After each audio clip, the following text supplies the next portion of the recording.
बनना है तो बाज बन, तोता बनकर क्या करेगा?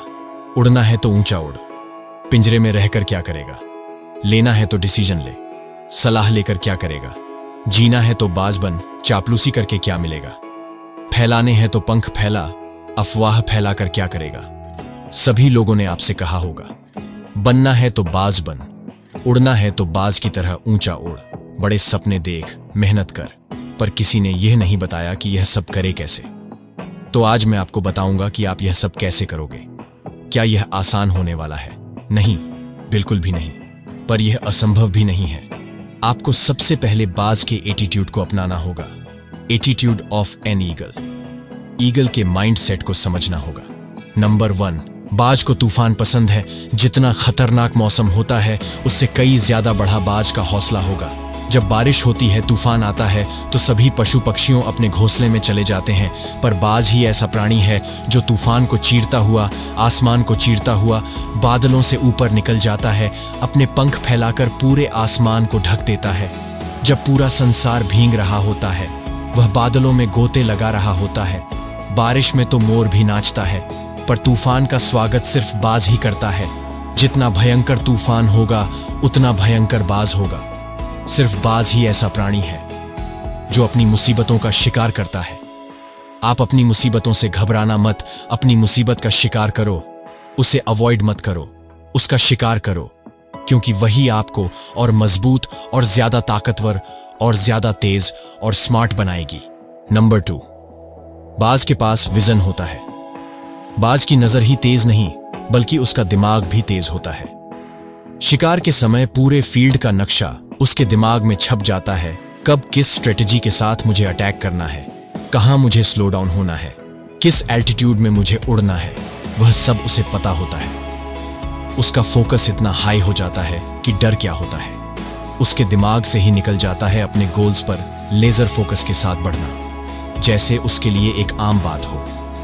अगर आपको भी कुछ पाना है तो सिर्फ और सिर्फ अपने गोल्स पर फोकस करो। डिस्ट्रैक्शन को डिस्ट्रैक्ट होने दो, अपने गोल्स पर फोकस करो। नंबर 3, बाज कभी भी मरी हुई चीजें और पुरानी चीजों को नहीं खाती।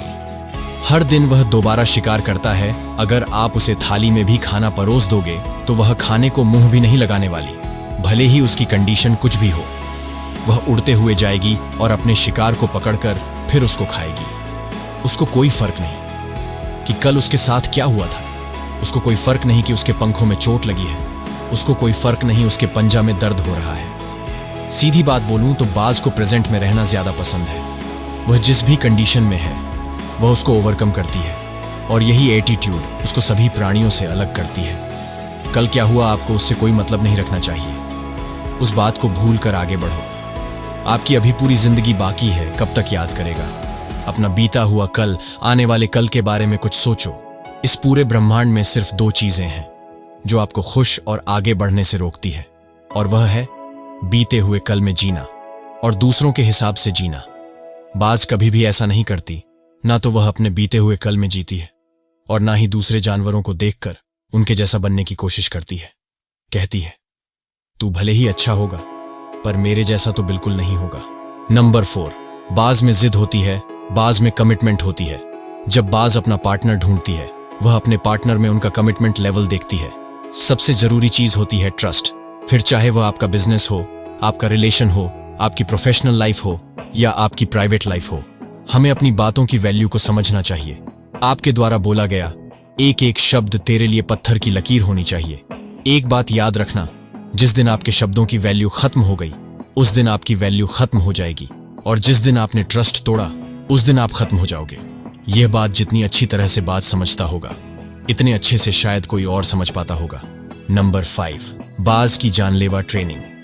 जब बाज छोटा होता है तो उसकी माँ उसके घोंसले से धीरे धीरे करके सारे तिनके निकालना शुरू कर देती है, जिससे कि बाज को कठिनाई हो, और फिर एक एक करके अपने बच्चों को घोंसले से नीचे फेंक देती है।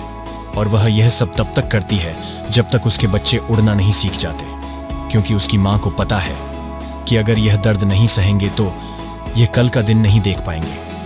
और यही चीज बाज के बच्चों को मजबूत और ताकतवर बनाती है, और धीरे धीरे करके वह सब बच्चे आसमान की ऊंचाइयों को छूने लगते हैं। तो आपको भी अपने आप को ट्रेन करना पड़ेगा, अपने कंफर्ट जोन से बाहर निकलना पड़ेगा।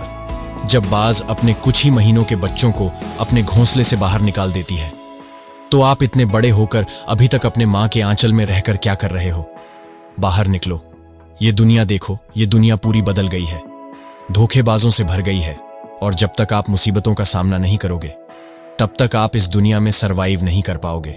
नंबर 6, बाज अकेला उड़ता है। जो अकेला उड़ता है, सबसे मजबूत पंख उसके होते हैं। कभी भी अकेले उड़ने से डरना मत, अकेले चलने से डरना मत। सच्चाई तो यह है कि लोग आपके सपनों की इज्जत नहीं करते हैं, कोई भी आपको सपोर्ट नहीं करेंगे। और इतना ही नहीं, यह दुनिया धोखेबाजों और नकारात्मक इंसानों से भरी हुई है।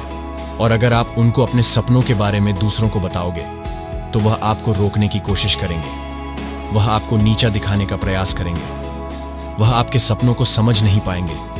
तो आपको अकेला चलना पड़ेगा, आपको नेगेटिविटी के ऊपर से उड़ना पड़ेगा, आपको अपनी जर्नी अकेले स्टार्ट करनी होगी। आप एक ताकतवर इंसान हो, आपका विजन क्लियर है, इसीलिए आपको अकेला चलना चाहिए, बिल्कुल एक बाज की तरह। बाज की मेंटालिटी को अपना लो, बाज के एटीट्यूड को अपना लो, फिर देखो कि दुनिया आपको कैसे अपनाती है। अगर आपको मेंटालिटी के और वीडियो देखनी है, तो आप हमारी प्लेलिस्ट में ऊपर जाकर देख सकते हैं। और अगर वीडियो पसंद आए तो वीडियो को लाइक करें और चैनल को सब्सक्राइब करके बेल आइकन को ऑन कर देना, जिससे कि सबसे पहले हमारी वीडियो आप तक पहुंचे। धन्यवाद।